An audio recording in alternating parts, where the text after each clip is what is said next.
Bisa.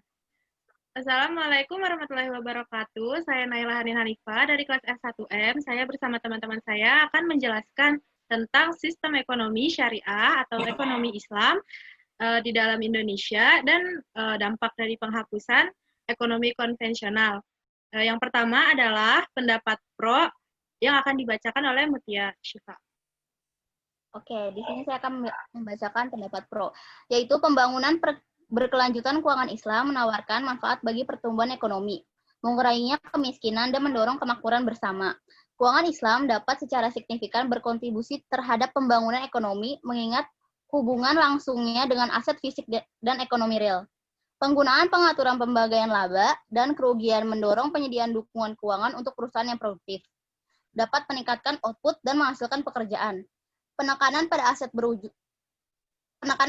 berwujud memastikan bahwa industri hanya mendukung transaksi yang melayani tujuan nyata, sehingga mematahkan spekulasi keuangan tren global mulai melirik ekonomi dengan keuangan Islam sebagai sebuah alternatif yang mampu memberikan keadilan kepada dunia. Misal dalam produk perbankan syariah tidak ada yang bersifat spekulatif sehingga tidak akan terpengaruh oleh krisis ekonomi global. Terima kasih. Selanjutnya, dari kontranya sendiri akan dibacakan oleh Muhammad Raihan. Silakan.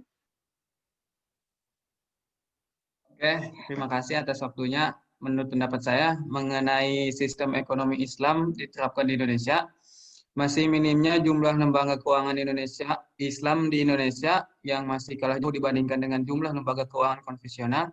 Lalu juga di Indonesia banyak lembaga yang menggunakan prinsip syariah masih menggunakan sistem keuangan dari lembaga keuangan berbasis ekonomi konvensional. Selain itu, masyarakat masih menganggap bahwa ekonomi syariah eksklusif hanya untuk umat muslim saja.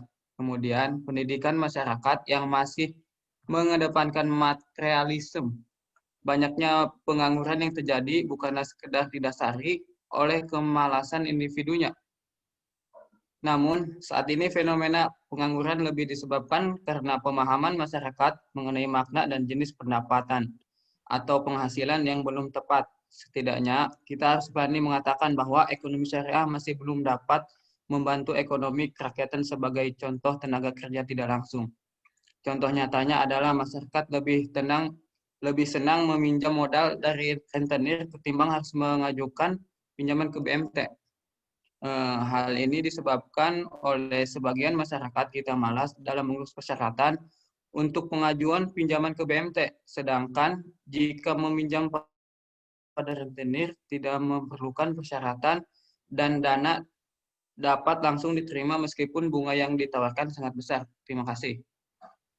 Baiklah, yang terakhir adalah kesimpulan yang akan dibacakan oleh saya sendiri. Yaitu pro kontra masih ada terkait ekonomi syariah ini karena prinsip syariah yang dipakai oleh lembaga keuangan baik bank, pegadaian maupun juga asuransi masih membuntuti prinsip konsep dari ekonomi konvensional.